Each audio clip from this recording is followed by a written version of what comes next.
Hi friends, இன்றைக்கி ஒரு சூப்பரான ரெசிபியோடு தான் வந்திருக்கேன். எல்லோருக்கும் ரொம்ப பிடிச்ச மொறுமொறுன்னு சிக்கன் 65 தாங்க. இது வெரைட்டி ரைஸ் கூட பிரியாணி கூட நம்ம வச்சு சாப்பிட்லாம். அவ்வளோ சூப்பராக இருக்கும். தனியாகவும் சாப்பிட்லாம். இது சிக்கன் நல்லா மொறுமொறுன்னு கிறிஸ்பியாக பண்ணலாம். டேஸ்ட்டும் சூப்பராக இருக்குங்க. மசாலா சூப்பராக ப்ரிப்பேர் பண்ணியிருக்கேன். வீடியோ ஃபுல்லாக பாருங்கள். அப்போ தான் உங்களுக்கு இந்த சிக்கன் 65 பிகினர்ஸு தெரியாதவங்க கூட அவ்வளோ சூப்பராக பண்ண முடியும். எப்படி பண்ணலாங்கிறது பார்க்கலாமா? அதுக்கு முன்னாடி நம்ம சேனல் மறக்காம சப்ஸ்கிரைப் பண்ணி வச்சுக்கோங்க. இப்போ நான் சிக்கன் 65 மசாலா பாக்கெட்டு, இது 50 கிராம் பாக்கெட்டு. அதில் ஒரு 25 கிராம் எடுத்திருக்கேங்க. இது கூட ஒரு கரண்டி அளவுக்கு கார்ன்ஃப்ளவரு, ஒரு கரண்டி அளவுக்கு அரிசி மாவு, சிக்கன் 1/2 கிலோ எடுத்திருக்கேன். இஞ்சி பூண்டு ஒரு கரண்டி சேர்த்துக்கோங்க. முட்டை 1 சேர்த்துக்கோங்க. முட்டையை நல்லா உடச்சி ஊற்றிக்கோங்க. முட்டை உடச்சதுக்கப்புறம் ஊற்றுனதுக்கப்புறம் ஒரு அரை எலுமிச்சம்பழம் பிழிஞ்சு விட்டுக்கோங்க. அதுக்கப்புறம் பார்த்தீங்கன்னா இதுக்கு கொஞ்சம் உப்பு சேர்த்துக்கோங்க. ஆல்ரெடி சிக்கன் மசாலா தூள்லேயே உப்பு இருக்கும், இருந்தாலும் நம்ம கொஞ்சம் சேர்த்துக்க போகிறோம், பத்தாது. இப்போ இந்த மசாலா எல்லாத்தையும் நல்லா மிக்ஸ் பண்ணிக்கோங்க. தண்ணி சேர்க்கக்கூடாது, ஓகேங்களா? இப்போ இதெல்லாம் கைகளால் நல்லா மிக்ஸ் பண்ணிவிட்டு அதுக்கப்புறம் நம்ம சிக்கன் ஆட் பண்ண போகிறோம். சிக்கன் நல்லா கழுவி வாஷ் பண்ணி வச்சுருக்கேங்க. இது சிக்கனில் ஈரப்பதமாக இருக்கும். பொதுவாகவே இந்த மசாலா கூட இந்த சிக்கன் சேர்த்து பிசையும் போது உங்களுக்கு அது கரெக்டாக கிடைக்கும். நம்ம தண்ணி சேர்க்க வேண்டியதில்லை, அதுவே கரெக்டாக வரும்.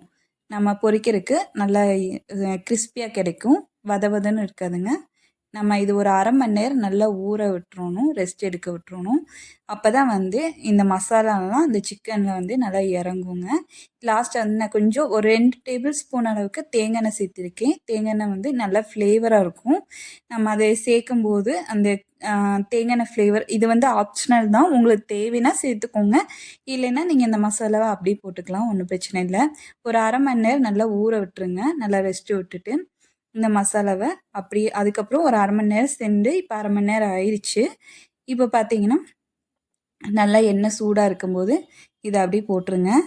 எண்ணெய் நல்லா கொஞ்சம் சூடாக இருக்கணும். அடுப்பு மீடியம் ஃப்ளேமில் இருக்கணும். நீங்கள் ரொம்ப லோவும் வேணாம், ஹையும் வேணாம். ஏன்னா ஹையாக வச்சா உள்ளுக்கு வேகாமல் போயிடும், லோவில் வச்சா ஒரு மாதிரி ஆயிரும். அதனால் மீடியம் ஃப்ளேமில் வச்சு நீங்கள் நல்லா குக் பண்ணி அந்த கலர் நல்லா மாறி வர அளவுக்கு வேக விட்டு எடுத்துக்கோங்க. நல்லா பொரித்து எடுத்துக்கோங்க. அந்த கலர் நல்லா டார்க் ரெட்டிஷாக வரும். ஒரு 5 நிமிஷம் 6 நிமிஷம் வரைக்கும் ஆகுங்க, பார்த்து எடுத்துக்கோங்க.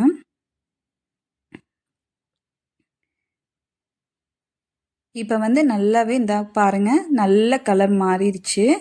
இந்த மாதிரி கலர் வந்ததுக்கப்புறம் நம்ம எடுத்துக்கலாங்க. நல்லா எண்ணெய் வடிச்சிட்டு எடுத்துக்கோங்க.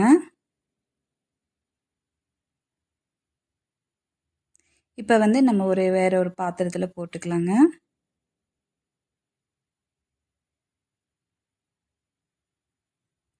இதே மாதிரி தாங்க மீதி இருக்கிறது எல்லாத்தையும் பொரித்து எடுத்துக்கோங்க. உங்களுக்கு ஒரு சூப்பரான சிக்கன் ஈஸியாக அதாவது நல்லா கிறிஸ்பியாக இருக்குங்க. அந்த சிக்கன் 65 டேஸ்ட்டும் சூப்பராக இருக்குங்க. நல்லா காரசாரமாக மொறு மொறுன்னு இருக்குங்க. இந்த மாதிரி நீங்கள் ட்ரை பண்ணி பாருங்கள், உங்களுக்கு ரொம்ப பிடிக்கும். குழந்தைங்க இருந்தால் நீங்கள் இந்த மாதிரி செஞ்சு கொடுங்க, நீங்கள் எல்லோரும் சாப்பிட்லாம், அவ்வளோ அருமையாக இருக்குங்க. ட்ரை பண்ணி பார்த்துட்டு எப்படி இருக்குன்னு சொல்லுங்கள். மறக்காமல் நம்ம சேனல் சப்ஸ்கிரைப் பண்ணி வச்சுக்கோங்க. இந்த ரெசிபி பிடிச்சிருந்தால் லைக் பண்ணிக்கோங்க, ஷேர் பண்ணிக்கோங்க. அவ்வளோதாங்க, சூப்பரான ஒரு சிக்கன் 65 மசாலா ரெடிங்க.